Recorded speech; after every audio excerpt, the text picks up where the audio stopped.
Nous allons parler de plusieurs choses à travers 3 interviews qui vont se suivre et c'est avec la même personne que nous allons parler de ces choses, de jeux de société et de jeux de rôle, de jeux en général. Je vous propose de retrouver Quentin Forestier. Bonjour Quentin. Bonjour. Avec vous, durant 3 interviews, nous allons nous intéresser à ce que vous proposez, 2 jeux de rôle et un jeu de société. Nous allons parler de Vivere, un jeu de rôle de Space Fantasy. Nous allons parler de La Couvée, un jeu de rôle avec des bestioles de l'espace. Et vous allez voir, c'est très original. Et nous allons nous intéresser aussi à Love Season, un jeu de société avec des lapins, un jeu très familial. On commence par le jeu Vivere, mais avant de parler de ce jeu de rôle, j'aimerais qu'on s'intéresse un peu à vous. Quel est votre parcours? Comment avez-vous découvert le jeu de rôle? Alors, comment j'ai découvert le jeu de rôle? Et le jeu en général, hein. Le jeu en général, j'ai commencé adolescent par la découverte de Warhammer, le jeu de figurines, auquel je me suis adonné pendant presque une quinzaine d'années. Mais pendant mes tout débuts de Wargame, j'ai aussi rencontré donc le jeu de rôle Warhammer. Et à cette époque existait un jeu de figurines qui s'appelait Confrontation, mais nous étions, moi et mes copains, un peu fatigués de jouer à Warhammer et à l'univers de Warhammer, mais on voulait surtout se mettre dans la peau des personnages de l'univers de Confrontation. Et donc il a fallu bidouiller un peu les systèmes pour faire ressortir tout ce qui caractérise un jeu de rôle à partir des statistiques du jeu de figurines de Confrontation. Il y a des points communs avec le jeu de rôle, mais qui n'est pas un jeu de rôle, qui reste un jeu de figurines. Donc à partir de ça, on a commencé à décomposer le système et à en extraire des règles pour simuler tout ce qu'on avait dans Warhammer, mais là dans un autre univers. Donc c'est un peu comme ça que j'ai fait mes premières armes en tant que créateur de jeu, on va dire. Et donc ouais, j'ai découvert le jeu de figurines, le jeu de rôle et le jeu de société en justement m'investissant personnellement dans la création et dans l'étude en fait de ces systèmes. Entre bidouiller un système pour soi et ses copains et passer directement à un jeu de rôle qui est édité, il y a quand même un palier, une marge à franchir. Qu'est-ce qui vous a fait franchir le pas? Alors en fait, ce qui m'a fait franchir le pas, c'est bêtement dans la boutique où je traînais, où on jouait beaucoup, un jour le vendeur m'a dit voilà, viens, fais jouer. Alors qu'à l'époque je jouais uniquement avec des copains, il me dit voilà, je t'organise une table. J'avais 17 ans, il m'a pris par la main, il m'a dit voilà, samedi tu viens, samedi après-midi, tu fais jouer 5 personnes, je t'ai trouvé des joueurs, tu présentes ton truc. Donc il m'a un peu bousculé, forcé, et du coup je me suis retrouvé avec mes bloc-notes à débarquer pour des inconnus, enfin à moitié des inconnus, parce que c'était un peu les habitués de la boutique de l'époque, mais à devoir présenter un univers, des règles, tout ça, faire jouer en l'espace de 2 heures. Ouais, ça m'a beaucoup marqué comme expérience, et au final, j'en pouvais plus après d'avoir uniquement des fichiers Word. Je voulais avoir un livre, qu'il soit édité ou pas, je voulais avoir l'objet fini, fermé et clôturé. Pour moi et pour le reste, pour savoir que j'avais terminé quelque chose. C'est l'envie de boucler en fait. Mais du coup, c'est pas le jeu de rôle autour de Confrontation que vous avez proposé, c'est un jeu de rôle complètement différent qui s'appelle Vivere. C'est un jeu de Space Fantasy dont nous allons parler, c'est ça? Voilà, c'est ça. Alors, avant de parler système et jeu, évoquons un peu l'univers de ce Vivere, qui donc un jeu de rôle de space fantasy.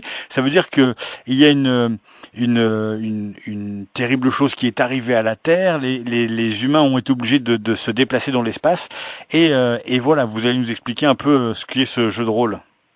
Alors, je voudrais juste corriger un truc, c'est que dans Vivere, on ne démarre pas par la Terre. La Terre n'existe pas. C'est-à-dire que l'univers de Vivere est construit autour d'une planète qui s'appelle Primavia, qui est semblable à la Terre, sauf que c'est un monde médiéval fantastique à l'origine, comme on a dans Le Seigneur des Anneaux, on va reprendre Warhammer ou un Donjon Dragon Bref. Donc c'est cet univers médiéval fantastique qui, suite à une catastrophe et une suite de guerre, a dû se disperser dans l'espace et les restes des cultures, des civilisations de cette époque, de cette planète-là, cherchent aujourd'hui à se reconstruire. La chance qu'ils ont eue au moment de la scission, au moment où ça a vraiment coincé, c'est qu'il y avait encore des descendants des dieux, des avatars qui étaient là pour représenter les dieux et guider l'humanité. Et ces avatars ont décrété, durant les derniers instants de la planète, qu'ils arrêteraient de se faire la guerre, qu'ils se mettraient en commun pour soutenir l'homme, et donc les ont aidés à développer une technologie qui les pousserait en dehors de leur système et leur permettrait de s'installer au-delà dans l'espace, sur d'autres colonies et ailleurs. Et on va retrouver 8 sociétés distinctes qui vont être représentées par ces avatars, l'hydre, le phénix, le griffon.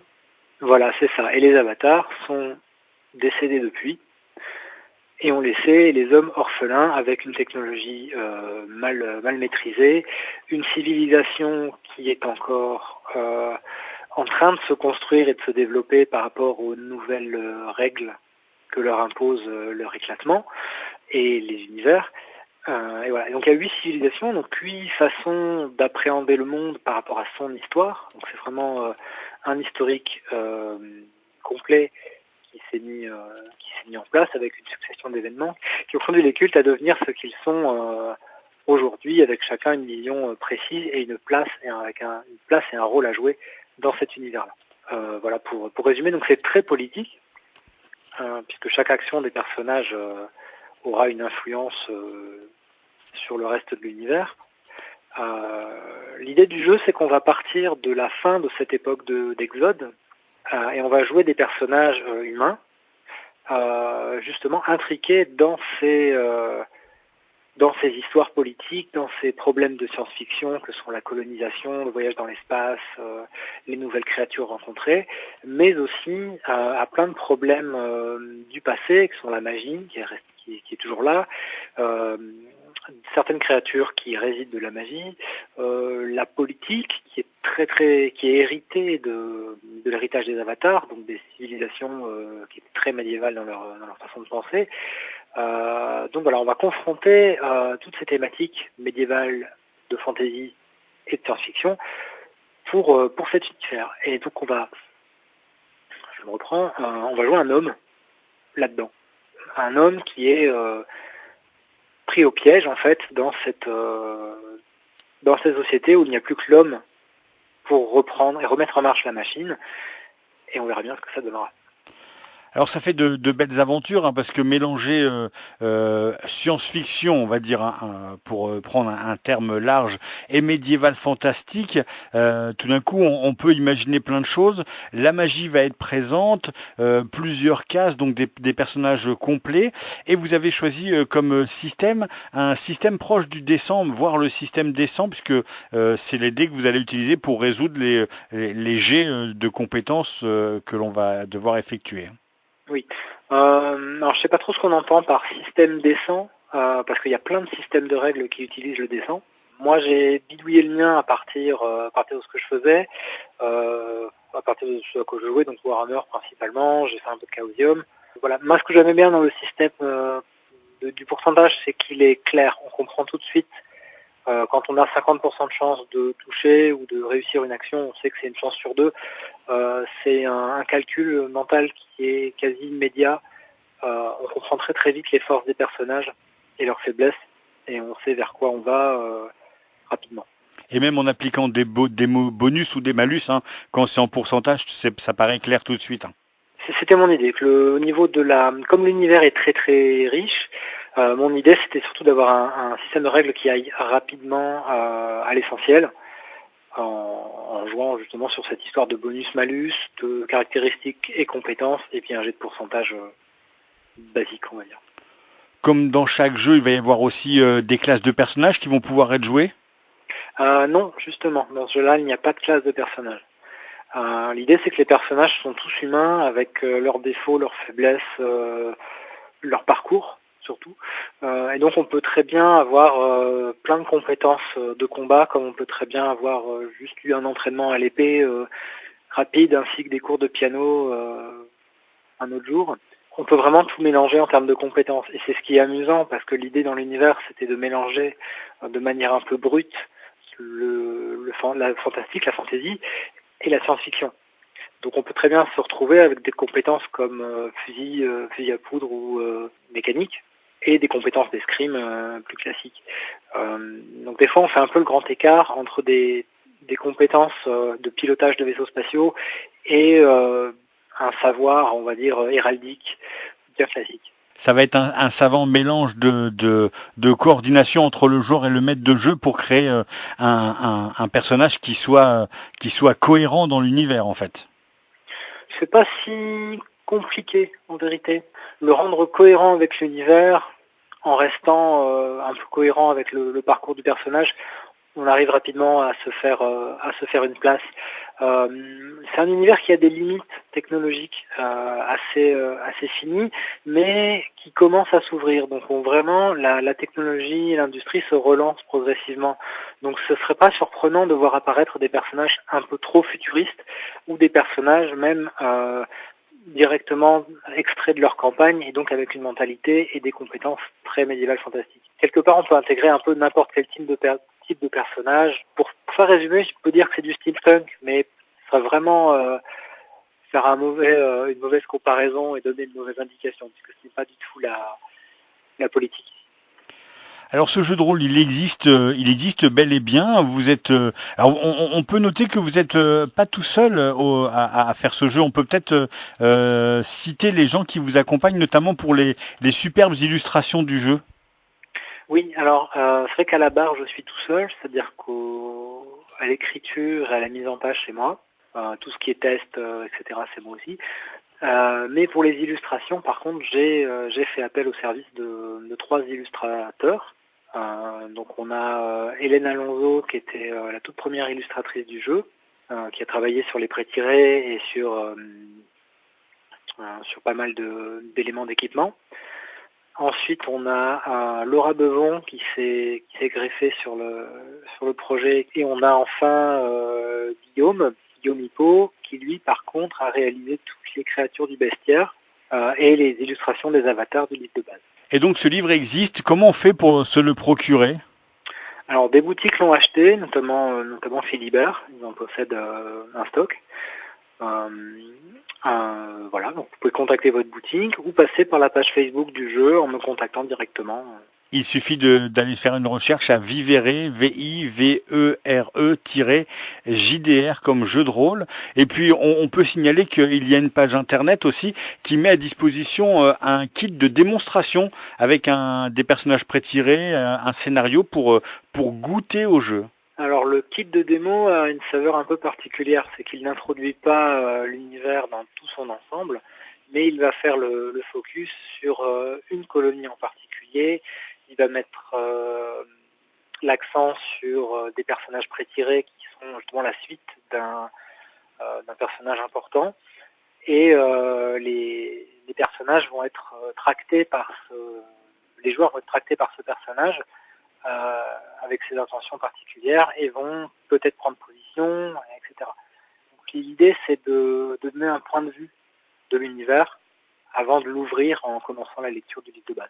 Un livre de base donc disponible. Il y a aussi des extensions qui existent ou qui vont paraître. Alors voilà, actuellement il y a l'écran de jeu qui est disponible, donc le grand panneau pour cacher les outils du maître de jeu, avec une illustration de Laura Bevon, pareil, qui est magnifique, qui représente une scène de village avec une scène de mariage avec un vaisseau spatial en orbite au-dessus de en vol stationnaire au-dessus de la place. Une ambiance très Star Wars, façon épisode 4. Ensuite, actuellement, je travaille sur l'extension de contexte, c'est-à-dire que le livre de base ne contient que un résumé de l'univers de jeu. Essentiel pour jouer, évidemment, il est suffisant pour jouer, mais il manque de détails et d'informations techniques sur énormément d'éléments. Et donc cette extension va sortir là dans les mois qui viennent. Elle sera disponible en impression à la demande, et le livre de base aussi va de nouveau être disponible en impression à la demande. Ce qui veut dire que vous passez par une plateforme style Lulu? Oui, style Lulu, mais je passe pas par Lulu puisque mes livres sont en couleur, et pour une question de prix, je dois passer par un autre service qui s'appelle Rapid JDR. À noter donc très prochainement ce premier, on peut appeler ça un compendium, une extension? Oui, mais j'appelle ça une extension de contexte. Une extension de contexte donc pour que le jeu de rôle Vivere.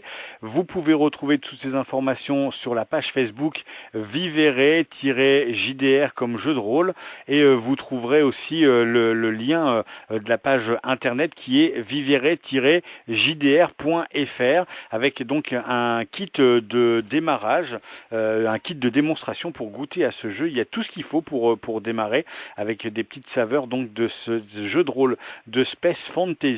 C'est Quentin Forestier qui nous en parlait. Quentin, on vous retrouve très rapidement pour nous parler d'un autre jeu de rôle très original. Il s'agit de La Couvée. Merci beaucoup.